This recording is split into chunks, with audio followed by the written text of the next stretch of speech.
All right, let's dive right into this explainer. Today, we're looking at the forgotten heroes, 5 absolute football legends who, believe it or not, never actually won the World Cup. Football history is usually written in gold, but as we're going to see today, not every legend gets the chance to touch it.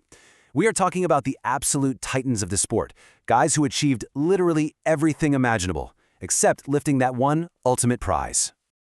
The World Cup is the ultimate stage, right? It's where greatness is measured not just by your technical skill, but by sheer, gritty survival. And yet, some of the most iconic players in the entire history of the sport never once lifted the trophy that essentially defines it. It sounds crazy, but it's true. Now, I want to make one thing absolutely clear right off the bat. This is not a story of failure. No way. Instead, it is a fascinating story of sheer brilliance trapped in exactly the wrong moment in time. It's all about phenomenal talent colliding with unfortunate circumstances, harsh international realities, or, honestly, just the cruelest twists of fate. Let's kick things off with part 1, the Heartbreak Finals. So close, yet so incredibly far. Meet our first legend, Johan Cruyff. This guy didn't just play football, he completely reinvented it.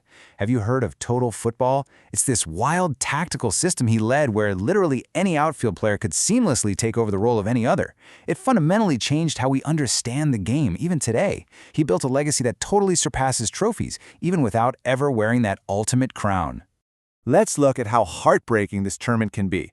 Back in 1954, football delivered a massive, cruel twist. Ferenc Puskás' legendary Hungarian golden team suffered what everyone now calls the miracle of Bern, losing the final against all odds. Then, fast forward exactly 20 years, and Cruyff's absolutely perfect Netherlands team met the exact same devastating fate in the 1974 final.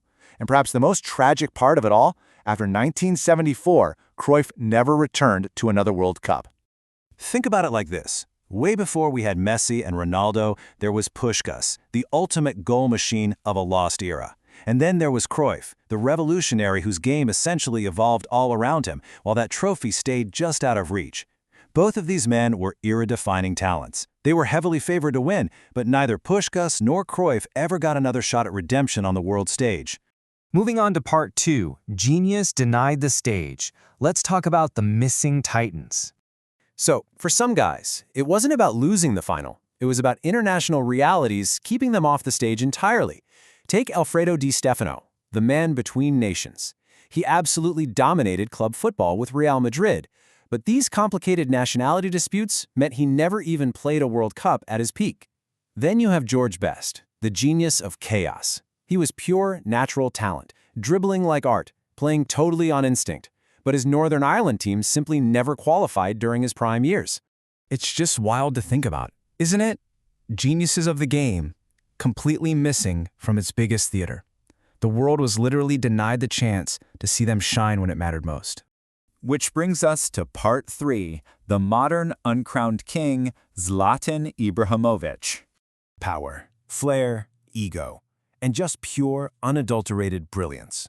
When you think of a modern icon without the crown, Zlatan Ibrahimovic hits the nail on the head. He's a player entirely defined by his immense physical power and his sheer, undeniable dominance on the pitch. But here's the kicker. Even though Zlatan actually played in multiple World Cups, he just never went deep enough to truly define his legacy there. It goes to show that for all his domestic dominance, for all those breathtaking, viral goals, the ultimate team hardware still remained completely unreachable. And that leads us to our final section, Part 4, Legends Forever, Memory over Silverware.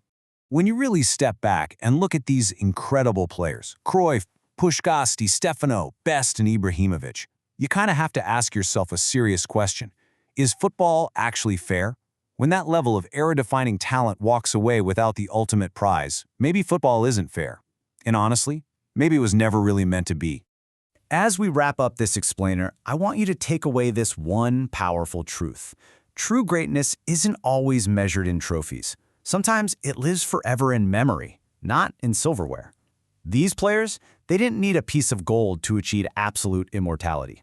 So I'll leave you with this to chew on. Who do you think will be the next generational talent to join the ranks of these uncrowned legends?